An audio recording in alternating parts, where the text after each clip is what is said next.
Et le Bolivar, un révolutionnaire vénézuélien, qui se retrouve comme un petit minable devant le dollar américain au Venezuela même, en Afrique. Qu'est-ce qui s'est passé? Le premier pays à être dollarisé a été le Zimbabwe. Ah, il a été dollarisé. Ça, ce sont des éléments que nous avons fournis en 2015. Okay.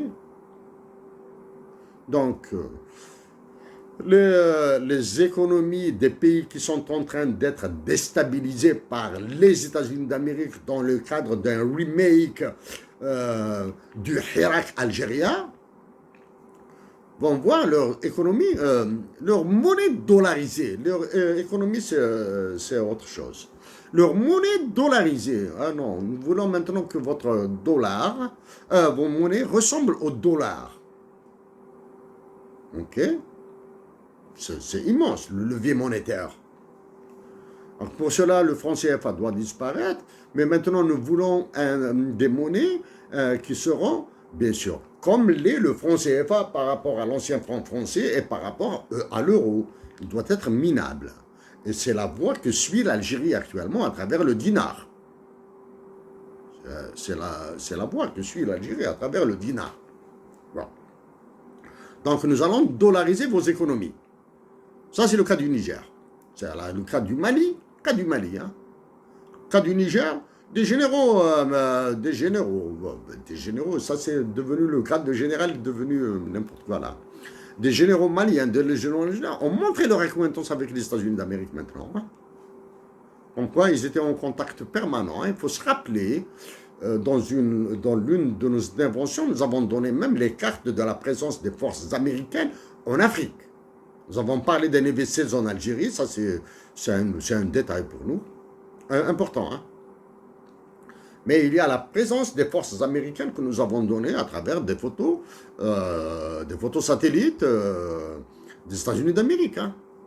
Il y a des forces, disons, réactives, c'est-à-dire prêtes à intervenir militairement, et il y a des forces, disons, d'observation. Sur le continent africain. Bien sûr, avec leur système de surveillance, hein, ben, il suffit de repenser à échelon. Hein. À échelon, vous avez tout. Hein. Donc,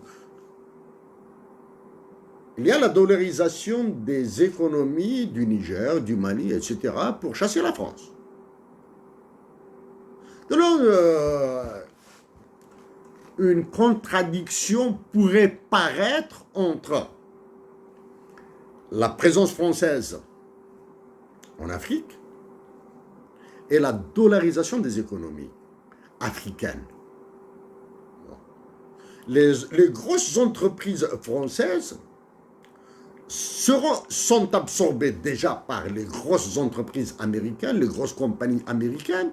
Celles qui tentent un tant soit peu de résister le seront. Sont absorbées par les entreprises américaines. Hein. Donc, même si le petit ingénieur ou bien l'un des dirigeants parle français parce que son salaire sera en dollars américains. Hein, il sera en dollars américains parce que son entreprise a été rachetée par un géant, par une entreprise américaine. Hein. Il suffit de voir ce que fait l'actuel roi de France et de l'économie africaine, le mégalomane Macron, avec les stores françaises, en libéralisant tous les secteurs, l'électricité qui coûte à ce qu'il paraît, qui coûte très cher, qui coûte la peau des fesses pour les Français, la vente des fonds de pension de retraite pour BlackRock, la préparation de la révision de la Constitution pour qu'il brigue un troisième mandat, etc. Tout ça, il suffit de voir. L'américanisation du comportement de la police, de la cliquette française. Hein. Actuellement, les policiers français se comportent en flics américanisés, hein, c'est-à-dire si les Noirs tirent aux États-Unis, hein, c'est comme ça. Donc, voilà, tout ça. Maintenant, si nous devons faire la synthèse, maintenant, il faudra, ça c'est global. Donc, ça c'est un mouvement de déstabilisation pas globale, hein, qui continue hein, dans le cadre de la politique américaine qu'on définit par l'USAID, de Peace Corps, bien sûr par... nous allons revenir à la doctrine Monroe, America First. Non. Le clou, ça.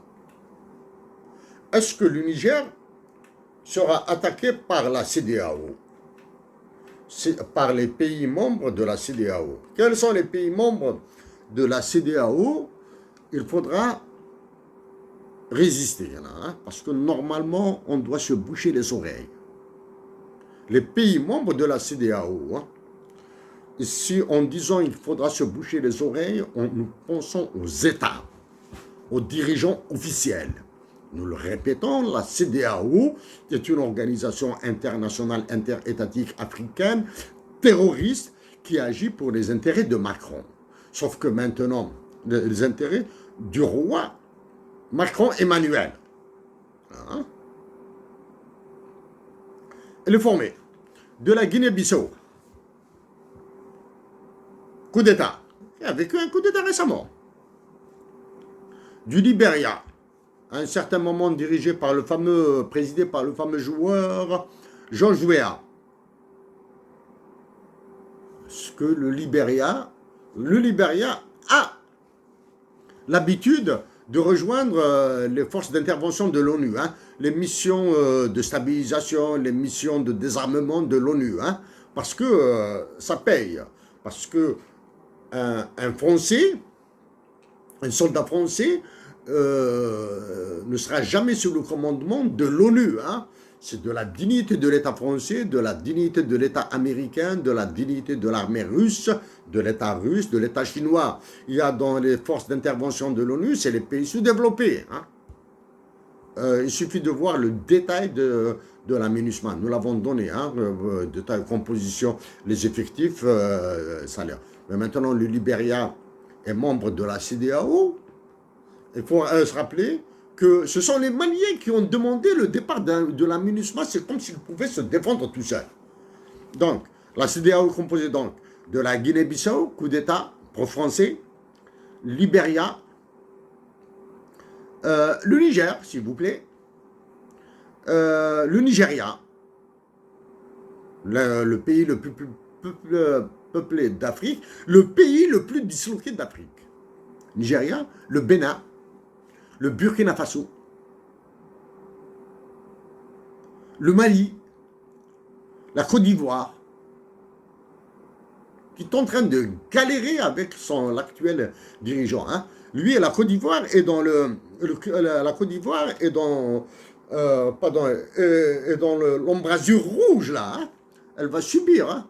Elle va subir le sort du Mali. Hein. Elle va subir le sort du Niger. Comme le subira le Tchad. Ce qui se passe actuellement au Tchad va se refaire au Niger, va se refaire au Tchad, Côte d'Ivoire et Cameroun. Bon, le Mali, Côte d'Ivoire, Sierra Leone, Gambie, Guinée, Sénégal, Ghana, Togo, Cap-Vert. Donc la CEDEAO est composée de la Guinée-Bissau, du Libéria, du Niger, du Nigeria, du Bénin, du Burkina Faso, du Mali, de la Côte d'Ivoire, de la Sierra Leone, la Gambie, la Guinée, le Sénégal, le Ghana, le Togo et le Cap-Vert. Donc maintenant, nous excluons 3 pays, le Burkina Faso, le Mali, le Niger. Ce sont eux qui sont visés. Voilà. Le Tchad, qui avait l'intention d'occuper le Niger, a changé d'avis. Ah, parce que les Américains lui ont téléphoné là. Ah, tu restes tranquille, jeune homme. C'est comme ça, hein, les Américains, c'est comme ça qu'ils parlent à certains prétendus dirigeants africains. Eh, fiston, tu t'arrêtes et tu te la fermes, hein, comme ça. Hein. C'est des termes crus. Comme les mots de Macron pour certains dirigeants, africains. Là, hein. La Gambie, la Guinée, le Sénégal. Le Sénégal est dans l'eau chaude. Hein. L'eau chaude. La répression au Sénégal est terrible. même si l'actuel président a décidé de ne pas se représenter, nous pensons se représenter pour un troisième mandat. Hein. Là, maintenant, nous pensons qu'il va se représenter. Le Ghana, le Togo, le Cap-Vert. Qui acceptera d'envoyer des soldats déloger les militaires maliens et nigériens? Actuellement, les militaires du Niger. Est-ce que l'armée nigérienne va rester tranquille? Non. Est-ce qu'il y aura une partie de l'armée nigérienne qui acceptera de jouer le jeu pour déloger les actuels généraux du Mali? Oui, ce sont les pro-français. D'ailleurs, ils ont commencé à s'agiter. La France, maintenant, elle est perdue. Elle n'a pas les moyens de l'USAID et de Peace Corps. Les forces américaines sont présentes. Est-ce qu'il y aura un risque? Est-ce que la CEDEAO, légitimement, d'un point de vue légitime, a le droit d'intervenir? Donc, en parlant de l'intervention des pays membres de la CEDEAO, desquels il faudra exclure certains pays, là, il faudra exclure au moins 5 pays, nous devons penser à l'Union africaine et à sa commission pour la paix, dirigée par, certains moments, par un Algérien. Quand nous avons parlé de cette commission de paix de l'Union africaine, de l'Assemblée, ça, nous l'avons soulevé à plusieurs reprises. Certains militaires algériens ordonnent à des journalistes de nous répondre là. Ça, c'est des petites... Maintenant, quel est le sort de l'Algérie dans tout ça? Ah, il faudrait une solution. Quel est le sort de l'Algérie dans tout ça? Avec le sérum de la vérité que viennent de lui administrer la Russie et la Chine pour l'intégration des BRICS, elle doit s'ouvrir à la Russie et à la Chine. Elle doit ouvrir le territoire algérien au moins à des bases russes et chines pour s'occuper, contrer les États-Unis d'Amérique et prendre leur part de richesse en Afrique. Son part, quand nous avions commencé à parler du renouvellement de l'état-major de l'armée, des réactions très violentes. Pas des réactions, des menaces très violentes. On était clair. Quand nous avons parlé, suggéré une révolution de Zeuillet, de Carnation Revolution, pour le renouvellement radical de l'état-major de l'armée, celui qui a disparu de la circulation là, croyait, il élevait sa voix, il criait, etc., à qui voulait l'entendre, etc., que l'armée, ceci, cela. Mais maintenant, vas-y. Quelle est la solution maintenant pour l'Algérie? Eh oui. Il faudra intégrer un autre élément. La partition du Mali et du Niger. Ça, il faudra se rappeler que l'un des objectifs des Occidentaux est de partitionner le Mali et le Niger en même titre que l'Algérie. Okay? Ils vont partitionner le Mali, le Niger, ce qu'ils sont en train de faire au Congo, au Nigeria, au Cameroun. Pourquoi? Parce que pour eux, des États qui sont incapables de gérer la circulation automobile dans une capitale, ou bien de gérer les intempéries par un réseau d'évacuation des eaux assez correct, là, doivent être partitionnés, là. Hein.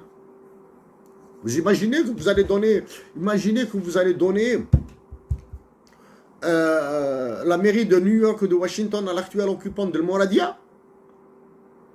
Ah, il faut connaître New York et Washington pour voir s'il peut gérer la mairie de New York, la mairie de Washington. Hein? Il peut. Ah, il faudra connaître New York et Washington pour voir si vous pouvez donner à tout l'état-major de l'armée algérienne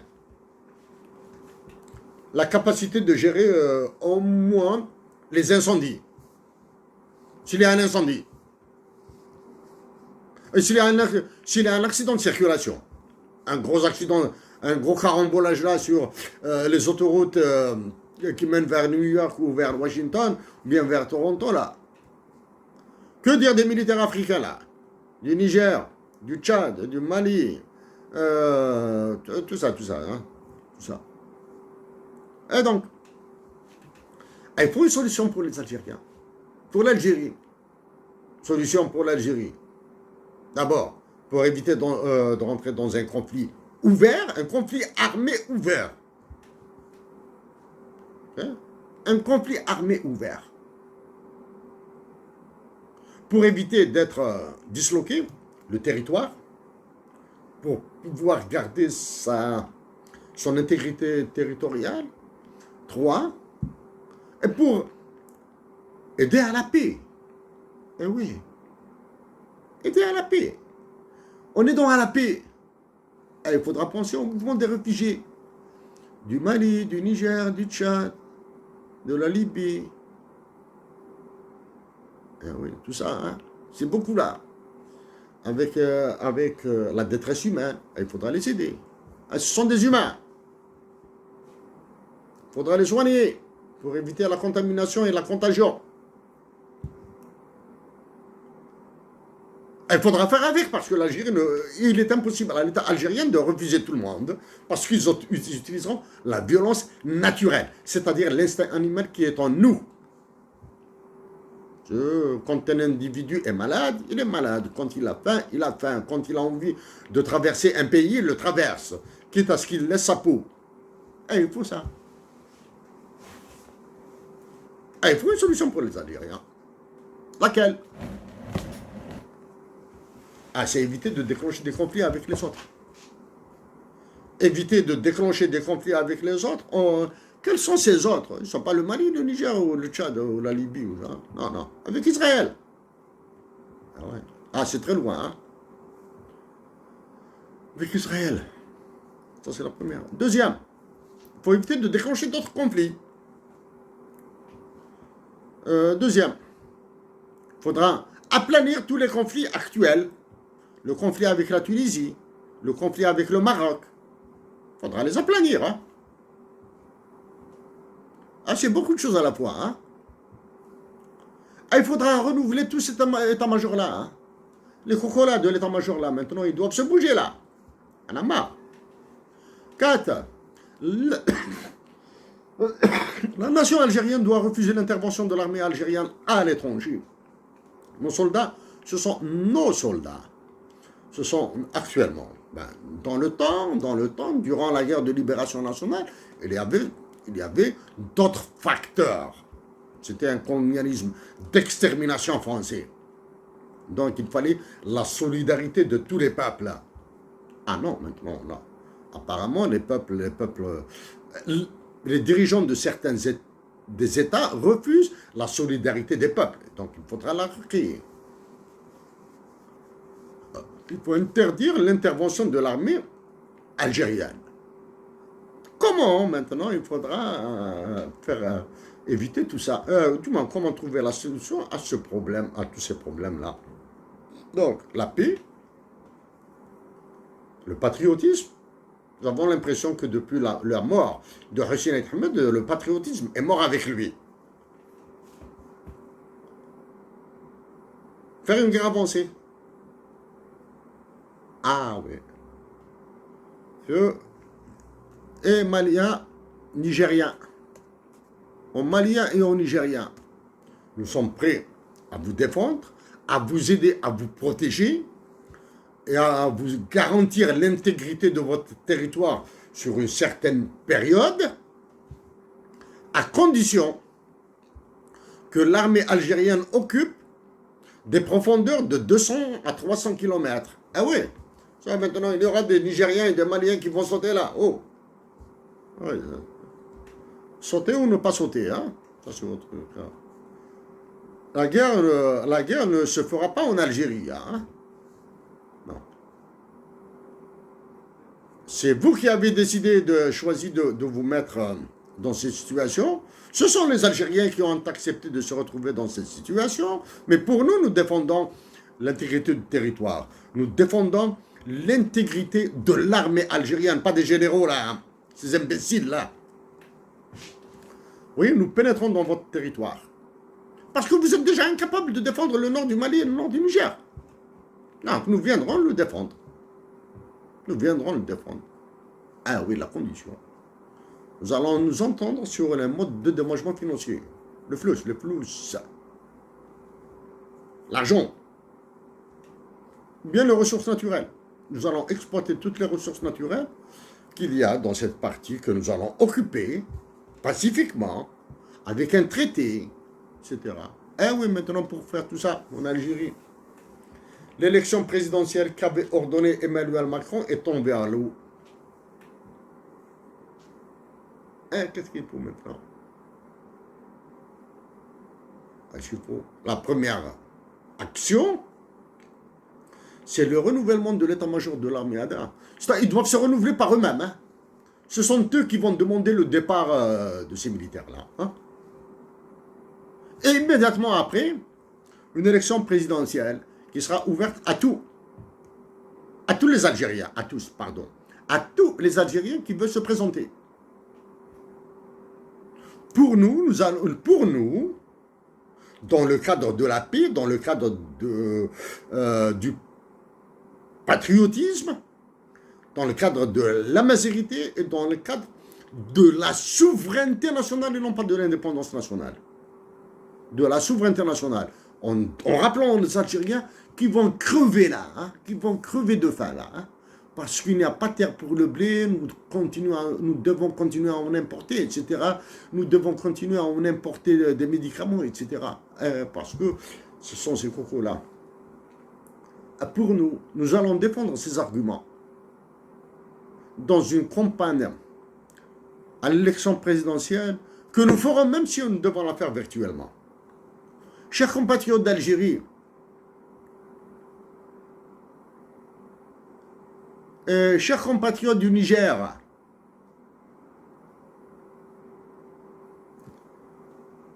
il faudra repenser sérieusement à la fraternité. Même si les Européens s'entre-déchirent entre eux, même si les Européens s'entre-déchirent entre eux, dans divergence, les États européens protègent les populations européennes, collectivement. Voilà. Même si les Américains, les États-Unis d'Amérique tentent d'imposer leurs lois sur tout le continent américain, ils protègent les populations américaines, même s'ils participent au massacre. Certains massacres, les Américains sont en premier. Et ils participent à ce massacre. Parce que, actuellement, ce sentiment de patriotisme, même s'il commence à renaître en Bolivie, au Chili un peu, mais c'est des renaissances de patriotisme éphémères. En Venezuela, le sentiment patriotique a redisparu. Au Brésil, il a redisparu. Mais il y a, les Américains défendent le continent américain, malgré eux, ils le défendent contre la Chine et la Russie. Chers compatriotes d'Algérie, chers frères et sœurs du Niger, chers frères et sœurs du Mali, dans nos précédentes interventions, d'il y a 4-5 ans, c'est en 2014 que nous avons proposé la création d'un marché nord-africain des ressources naturelles basé en Algérie. Maintenant, où vous reconnaissez que vous êtes faible et vous faites appel à vos communautés universitaires que vous avez disloquées. En Algérie, la communauté universitaire, par l'état de terreur semé par les généraux, est devenue absente. Par l'état du sentiment de dépossession de la patrie, un point d'Algériens qui s'expriment, qui se disent Algériens et propriétaires de l'Algérie. Algériens, nous sommes, mais propriétaires de l'Algérie.